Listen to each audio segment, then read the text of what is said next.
2024년 12월 17일 원달러 환율이 1,438원을 돌파했습니다.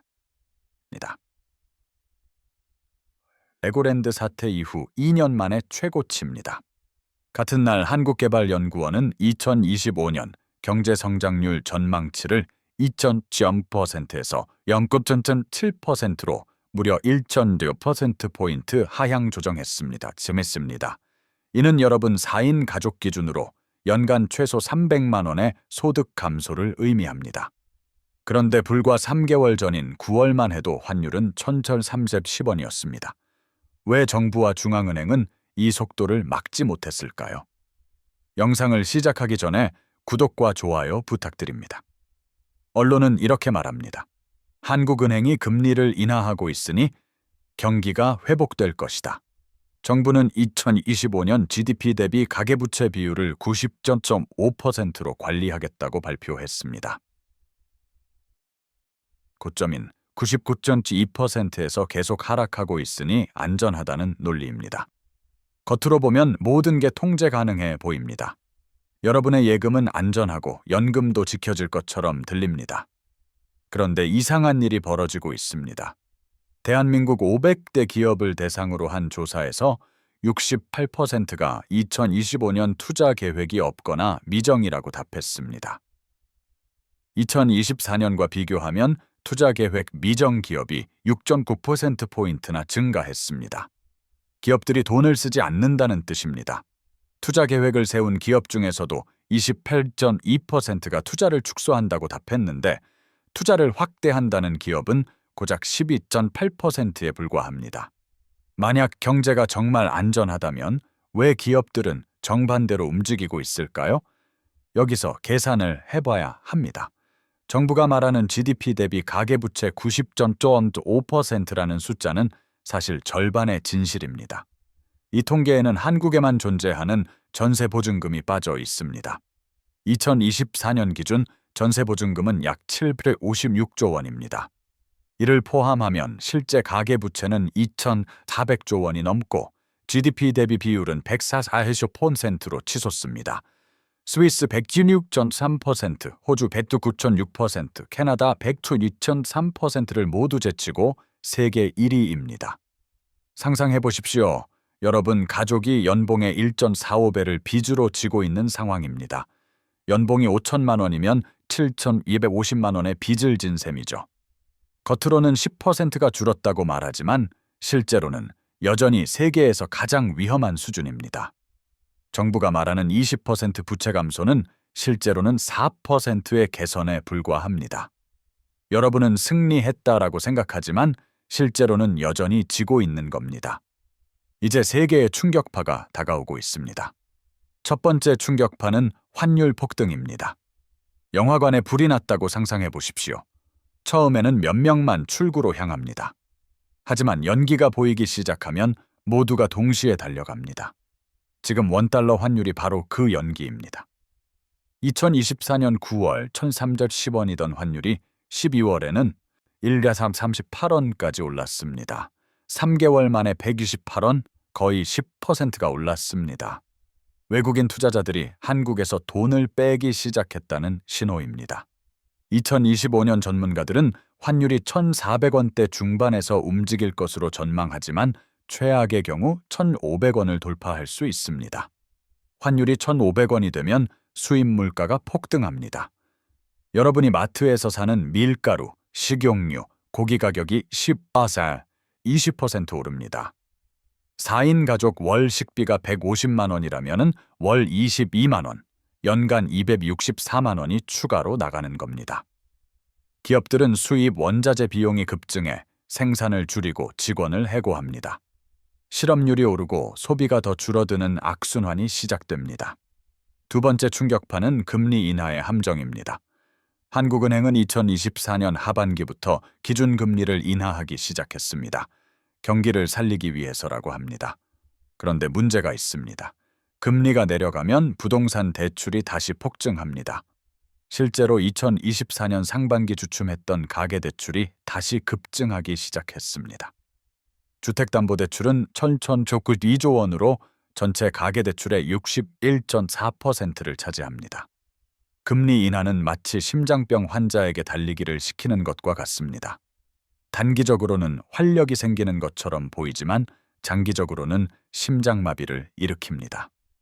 월 이자 부담이 5만 원 줄어들어서 기뻐하는 사이 주택 가격은 다시 오르고 더 많은 사람들이 더 큰 빚을 집니다. 2026년까지 이 추세가 계속되면 GDP 대비 가계부채는 다시 100%를 넘어설 수 있습니다. 그때가 되면 정부도 중앙은행도 손쓸 방법이 없어집니다. 세 번째 충격파는 트럼프 2000년 관세 폭탄입니다. 2025년 1월 20일 도널드 트럼프가 미국 대통령에 취임합니다. 그는 이미 중국산 제품의 60%, 한국을 포함한 나머지 국가 수입 상품에 1020%의 보편 관세를 부과하겠다고 공언했습니다. 한국 경제는 GDP의 40%를 수출에 의존합니다. 관세가 붙으면 한국 제품의 가격 경쟁력이 사라집니다. 반도체, 자동차, 철강 모두 타격을 받습니다. KIEF는 트럼프의 정책으로 인해 2025년 세계 경제 성장률이 3.0%로 2024년 3.1%보다 낮아질 것으로 전망했습니다. 수출이 줄어들면 제조업 공장이 가동을 멈춥니다. 삼성, 현대, SK, LG 같은 대기업들이 생산을 줄이면 하청업체들이 연쇄적으로 무너집니다.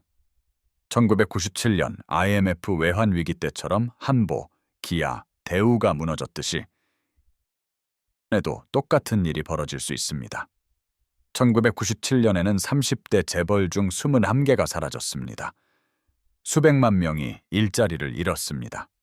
정부는 세 가지 카드를 가지고 있습니다. 하지만 세 가지 모두 독약입니다. 첫 번째 카드는 재정 확대입니다. 정부가 돈을 풀어 경기를 살리겠다는 겁니다. 그런데 한국 정부 부채는 이미 GDP 대비 41.8%입니다. 여기서 더 돈을 쓰면 국가 신용등급이 하락합니다. 신용등급이 떨어지면 국채 이자율이 오르고 정부는 더 많은 이자를 내야 합니다. 이는 마치 불이 난 집에 물총으로 물을 뿌리는 격입니다. 당장의 불길은 조금 꺾이는 것처럼 보이지만 집은 계속 탑니다. 두 번째 카드는 환율 방어입니다. 외환 보유고를 팔아 원화를 지키는 겁니다. 하지만 1997년 IMF 때 이미 경험했습니다. 외환 보유고는 3고 5억 달러에서 2봇 4억 달러로 한 달 만에 100억 달러가 증발했습니다. 그리고 국가는 부도 직전까지 갔습니다. 외환 보유고는 한정돼 있습니다. 쓰면 없어집니다. 세 번째 카드는 금리 인상입니다. 금리를 올려 자본 유출을 막는 겁니다. 그런데 금리를 올리면 가계와 기업의 이자 부담이 폭증합니다. 제 1%만 이자가 올라도 24조 원의 추가 이자가 발생합니다. 이는 욕조에 물을 채우면서 배수구를 열어놓은 격입니다. 세 가지 모두 임시 방편일 뿐입니다. 출혈은 계속됩니다. 다른 나라들은 어떻게 했을까요? 1997년 아시아 금융위기 당시 태국은 IMF의 구제 금융을 받았지만 혹독한 대가를 치렀습니다. 실업률이 급증하고 빈곤층이 폭증했습니다. 태국 관료는 이렇게 말했습니다. 잘못을 했으면 계도를 할 것이지 왜 죽도록 매를 때리는가? 한국도 1997년 IMF 구제 금융 과정에서 외국인이 국내 투자로 거둔 차익이 한국인이 해외 투자로 거둔 차익을 3천억 달러나 초과했습니다. 이는 현재 가치로 약 400조 원입니다. 국민 한 사람당 800만 원을 외국인에게 바친 셈입니다. 2008년 금융위기 때 미국은 대규모 양적 완화로 위기를 넘겼습니다. 하지만 한국은 미국이 아닙니다. 기축통화국이 아닙니다. 미국은 달러를 찍어낼 수 있지만 한국은 원화를 찍으면 환율만 폭등합니다. 일본은 1990년대 버블 붕괴 후 잃어버린 30년을 겪었습니다. 지금 한국이 그 길로 가고 있습니다. 우리는 이미 답을 알고 있습니다. 역사는 반복됩니다. 이제 여러분이 잃게 될 돈을 정확히 계산해 보겠습니다. 단기적으로 2025년 한 해 동안 환율 상승과 물가 상승으로 4인 가족 기준 연간 약 300만 원의 실질 소득 감소가 예상됩니다. 식비, 유류비, 공과금 모두 오릅니다. 중기적으로 2025년부터 2027년까지 3년간 경기 침체가 지속되면 임금 동결과 보너스 삭감으로 연평균 500만 원, 3년간 총 1,500만 원을 잃게 됩니다. 장기적으로는 더 심각합니다. 만약 여러분이 30대라면 앞으로 30년간 연금 수령액이 예상보다 20% 줄어듭니다. 월 200만 원 받을 예정이었다면 실제로는 160만 원만 받는 겁니다. 30년이면 총 1억 4,400만 원의 손실입니다. 40대는 약 9,600만 원, 50대는 약 4,800만 원을 잃습니다. 이미 은퇴한 분들도 안전하지 않습니다. 물가 상승으로 실질 구매력이 매년 3.5%씩 감소합니다. 1,000만 원이 10년 후에는 700만 원의 가치밖에 안 됩니다. 최악의 시나리오를 말씀드리겠습니다. 2025년 상반기에 환율이 1,500원을 돌파하고 트럼프 관세가 본격화되면 수출이 전년 대비 15% 급감합니다. 제조업 공장들이 문을 닫고 실업률이 5%를 넘어섭니다. 이는 약 140만 명의 실업자를 의미합니다. 가계부채를 감당하지 못한 사람들이 파산하기 시작하고 은행의 부실 채권이 급증합니다. 정부는 은행을 살리기 위해 국민 세금으로 공적 자금을 투입해야 합니다. 1997년처럼 말입니다. 그때 투입된 공적 자금이 168조 원이었습니다. 이번에는 그 2배인 300조 원이 필요할 수 있습니다. 국민 한 사람당 600만 원을 더 내야 하는 겁니다. 이 금액은 여러분 월급에서 세금으로 나갑니다. 그렇다면 어떻게 살아남을 것인가? 여러분은 4가지 지표를 자동차 계기판처럼 매일 확인해야 합니다. 첫 번째 지표는 원달러 환율입니다. 네이버나 구글에서 원달러 환율을 검색하면 실시간으로 확인할 수 있습니다. 경고 수준은 1,450원입니다. 이 수준에 도달하면 달러 자산을 전체 자산의 30%까지 늘리십시오. 위험 수준은 1,500원입니다. 이때는 즉시 주식을 20%까지 줄이고 현금을 확보하십시오. 비상 수준은 1,550원입니다. 이 수준이 되면 모든 투자를 중단하고 생활비 6개월치를 현금으로 확보해야 합니다. 두 번째 지표는 한국은행 기준금리입니다. 한국은행 홈페이지에서 확인할 수 있습니다. 현재 2.75% 수준인데 만약 3.5%를 넘어서면 대출이 있는 사람은 즉시 고정금리로 전환하고 원금 상환을 시작해야 합니다. 세 번째 지표는 수출 증감률입니다. 산업통상자원부 홈페이지나 뉴스에서 매월 1일과 10일에 발표됩니다. 3개월 연속 마이너스 성장이 나오면 제조업 관련 주식을 50% 정리하십시오. 네 번째 지표는 실업률입니다. 통계청에서 매월 발표합니다. 4.0%를 넘어서면 소비를 줄이고 비상금을 늘려야 합니다. 5.0%를 넘으면 본격적인 위기 상황입니다. 1997년 11월 IMF 구제금융이 발표됐을 때 설마 우리나라가? 라고 말했던 사람들이 12월에 회사에서 쫓겨났습니다. 당시 종합주가지수는 고점 대비 70%가 폭락했습니다. 1,000만 원 투자했던 사람은 300만 원만 남았습니다. 지금 2024년 12월, 우리는 그때보다 더 위험한 지점에서 있습니다. 환율은 당시와 비슷한 수준이고 가계부채는 당시보다 3배나 많습니다. GDP 대비 비율로 따지면 세계 최고 수준입니다. 이건 단순한 숫자가 아닙니다.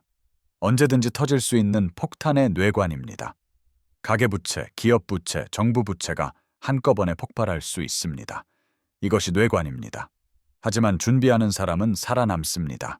지금 당장 환율과 금리를 확인하십시오. 대출이 있다면 상환 계획을 세우십시오. 투자 포트폴리오를 점검하십시오. 시장은 기다려주지 않습니다. 바로 지금 이 순간에도 환율은 움직이고 있습니다. 이 영상이 여러분께 경제 위기를 이해하는 데 도움이 되었다면 구독과 좋아요, 그리고 댓글로 여러분의 생각을 알려주세요. 시청해주셔서 감사합니다.